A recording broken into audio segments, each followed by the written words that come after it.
Muri Afurika y'Iburasirazuba igihugu cyose gifite igisirikare cyacyo, ariko kandi hari ibihugu byatangaje amahanga kubera imyitozo ihambaye ya gisirikare bifite, ubutwari n'imikorere yihariye y'ingabo zabyo. Mu kiganiro cy'uno munsi tugiye kuganira ku bihugu 5 bifite ingabo zikomeye muri East Africa zizewe kandi zizwi cyane mu bikorwa bya gisirikare ku rwego mpuzamahanga. Mubwira ngo nimba uri mushya hano kanda subscribe kugira ngo ujye ukomeza kunyumva, kuko utayikanze ntabwo wazigera wongera kunyumva. Uhawe ikaze.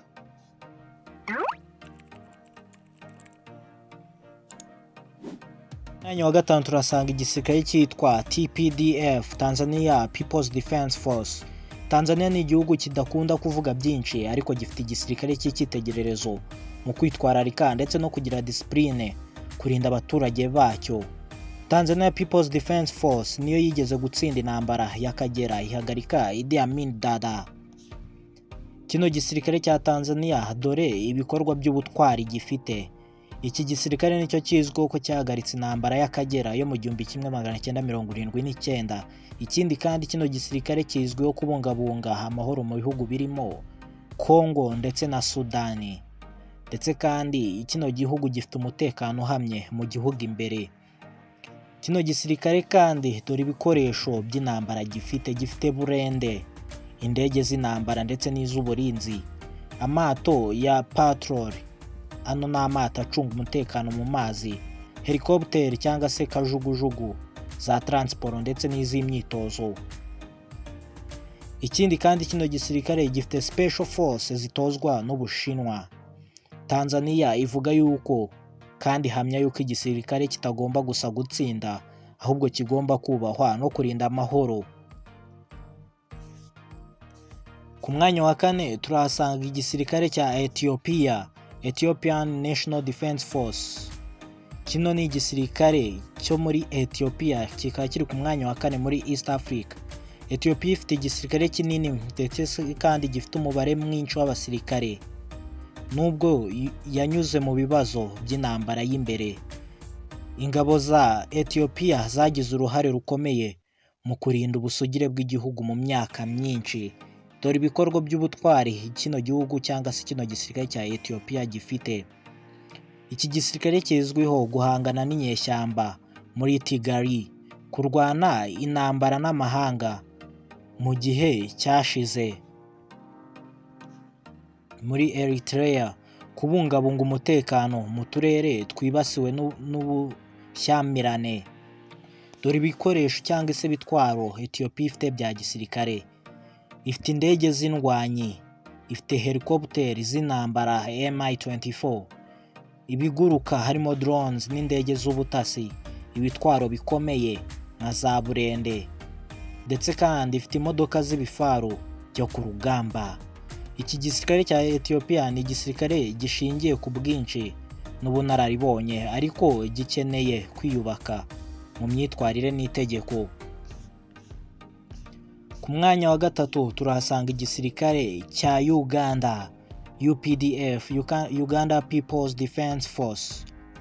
Uganda ni igihugu gifite amateka y'intambara z'imbere, cyubatse igisirikare cyihariye UPDF. Iki gisirikare cyakoze akazi gakomeye mu kurandura inyeshyamba za LRA no kurinda amahoro mu bihugu by'abaturanyi. Ibikorwa by'ubutwari kino gisirikare kizwiho kuba cyararwanyije umutwe wa LRA mu majyaruguru y'igihugu. Uyu mutwe ukaba wari uyobowe na Kony Joseph. Gutabara muri Somalia hamwe na AMISOM, gukorera mu mashyamba ya RDC zicunga umutekano. Kino gisirikare kandi kizwiho kugira ibikoresho by'intambara bigiye bitandukanye, indege za gisirikare harimo Sukhoi, helicopter z'intambara Mi-24 and Mi-35, imodoka z'intambara z'ibifaru nka Mamba, ndetse kandi kizwiho kuba gifite amaroketi cyangwa se gifite imashini zilaunching amaroketi, rocket systems, special force zihambaye cyane. Kino gisirikare cya Uganda UPDF ni igisirikare cyabashije gutuza igihugu gifite amateka y'amakimbirane menshi, kikagera ku gaciro k'ubwitange. Ku mwanya wa kabiri turahasanga igisirikare cya Kenya, KDF, Kenya Defense Force. Kenya ni kimwe mu bihugu bifite igisirikare cyagiye gihangana n'ibikorwa by'iterabwoba bikomeye mu karere ka East Africa.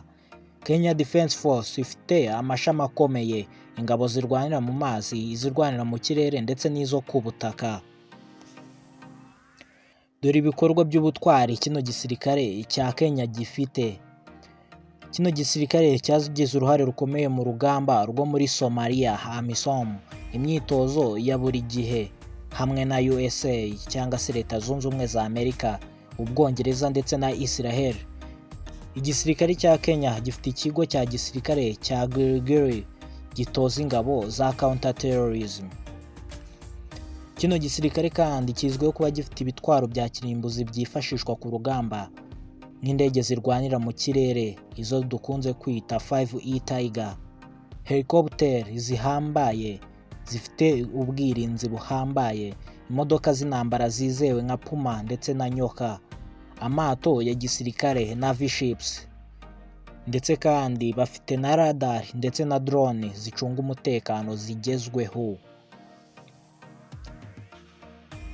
Kenya Defense Force nivugwa gusa mu karere ka East Africa, ahubwo igaragaza ubushobozi n'ubufatanye mpuzamahanga buhambaye. Ushobora kwibaza utese ku mwanya wa mbere hari ikihe gihugu cyangwa hari ikihe gisirikare? Gusa icyo nta kindi gisirikare gihari. Hari igisirikare cy'u Rwanda cyitwa RDF, Rwanda Defense Force. U Rwanda ni igihugu gito mu buso ariko kinini mu bwenge n'umurava. Igisirikare cyacyo RDF cyahinduye amateka y'imiyoborere n'umutekano mu karere k'ibiyaga bigari. Ku butumwa bw'amahoro ku isi hose, RDF iravugwa, irizewe kandi irubashywe. Dore ibikorwa by'ubutwari bihambaye kino gisirikare gikomeye mu bihugu bya East Africa cyagiye gikora. Mu 2021 RDF yohereje ingabo zayo muri Mozambique, aho zasubije umutekano mu turere twari twarafashwe na Al-Shabaab.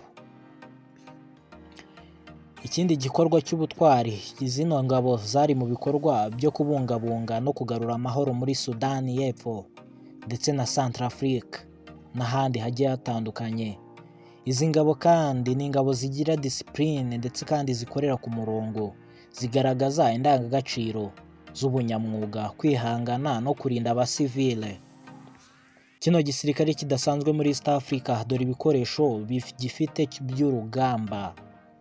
Kino gisirikare gifite drone za gisirikare z'ubutasi ndetse na drone zirasa, helicopter nka Mi-17, imodoka z'intambara nka APC ndetse na Nyoka, Ashok Leyland n'izindi zigiye zitandukanye zigenda mu butayu, ibyuma by'itumanaho bigezweho, Special Force Commandos bahuguriwe mu bihugu bikomeye nka Leta Zunze Ubumwe za Amerika ndetse n'Ubwongereza. Kino gihugu cy'u Rwanda cyerekana yuko imbaraga z'igisirikare atari ubwinshi bwacyo, ahubwo ari ubunyamwuga, imyitozo ihambaye n'ubushishozi. Ngibyo ibihugu bitanu muri East Africa bifite igisirikare gikomeye.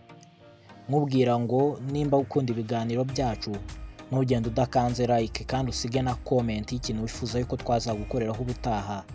Twabanaga muri iki kiganiro, nitwa Ronje. Amahoro y'Imana akomeze kubana namwe.